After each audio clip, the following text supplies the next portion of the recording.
Alright, I wanted to do a review of the Hori Xbox 360 Gamepad. Now my specific model here is the EX2 Turbo, and this controller came in blue, black, and red, and white, I think. I think that was pretty much all the colors. Yeah, alrighty. It is compatible with the PC, and it uses a DirectX interface from what I can comprehend so far. And as far as the Xbox 360, it's a wired controller. I was looking for a wired controller that was cheap when I got this. I got it during Christmas, and my friends gave me a gift certificate to a place, and they had this. It was only 35 bucks, which is cheap for Xbox accessories. With the normal Xbox controller costing anywhere from $40 to $45, and depending on color, it could be costing more. And the wired one is like, oh, I've never seen a wired one at any of the stores I go to that have Xbox stuff. So I went to this one place and they had it, and I was like, wow. Now there are some neat things on here. You have all your usual buttons, but they include an left button and right button. These buttons, they have them, or at least as I like to think of them, L1 and R1. They got that out here, which is nice. It also has a turbo button for when you want to set turbo on and off. It has a speed control knob here, so you can set the speed of it. And here's the one neat thing that I liked about it. They had the analog control little thing here, so that way you can control how wide or how fast the analog sticks respond to you.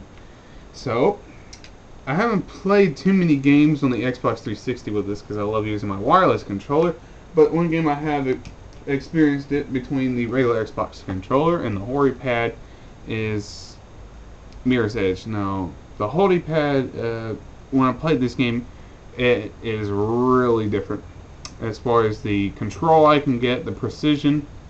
I noticed with the regular Xbox 360 controller, it gets a little sloppy. It's not really that good. Maybe the wired Xbox 360 controller is a better one, but as far as the wireless controller is concerned, it had no, it didn't compare in the least bits, and I could feel the difference, and it was faster. The controls were more responsive.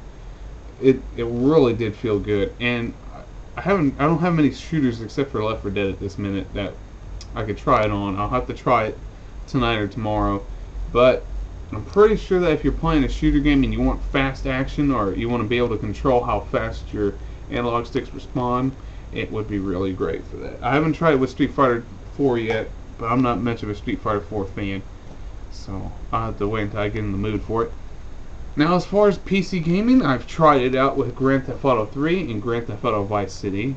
My computer is nowhere near strong enough to hold the San Andreas, so I haven't tried it with San Andreas yet. However, one thing must be noted: the older the DirectX system you have for each game, when games are made, they use DirectX or different versions of it. That determines whether or not you can use all the buttons on your Xbox 360 pad. So, as far as Vice City and regular Grand Theft Auto were concerned, the right analog stick, which would control your mouse movements versus keyboard movements, this would be your mouse, or at least what you would want to use as your mouse.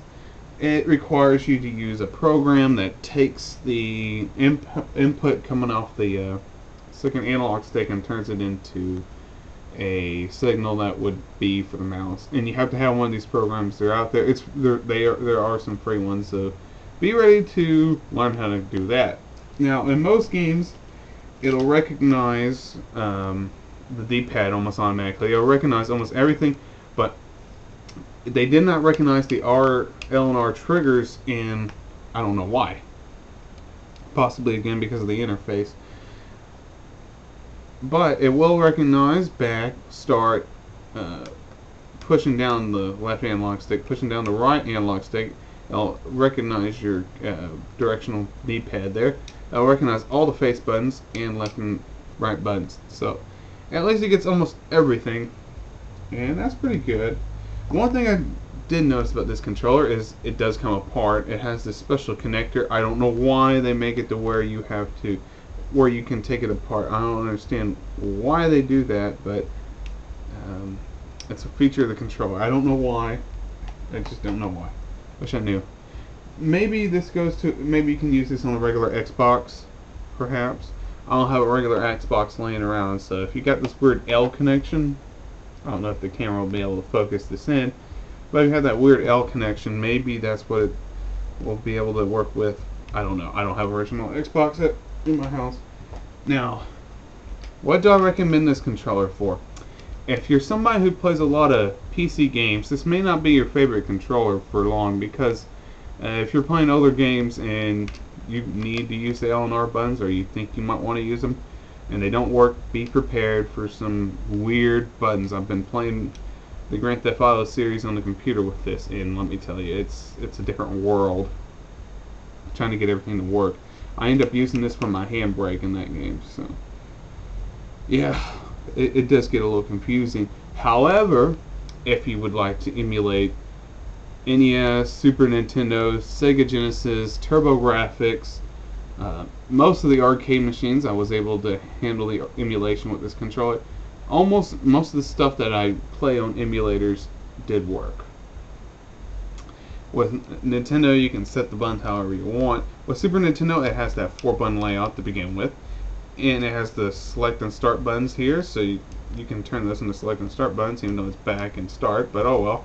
And it does recognize the D-pad, although some games I've had problems with the analog controller part being something that even got up to the status of this. Some games really require you to use the D-pad.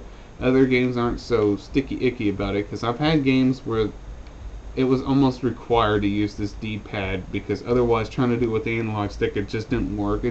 It's not the controller's fault, it's the game, because that's how they was programmed with this in mind. It wasn't programmed with the analog stick in mind back in those days. Sadly enough, this is not a button that gets used on the computer. It doesn't respond to it. I've tried to see if it would map this as a button in some way. It never does. However, as far as that's concerned, I love this controller, and it does have turbo. For Genesis, if you're emulating Genesis, it does have these 3 buttons here, so you can use them as A, B, C, and then X, Y, Z up top. That is really nice. It's one of the few controllers that has 6 buttons on the face there, so I really liked it for that one reason. And it looks good. It's black, and it came in a couple other colors. Now, I was worried when I bought the controller that it wouldn't feel right, but it does.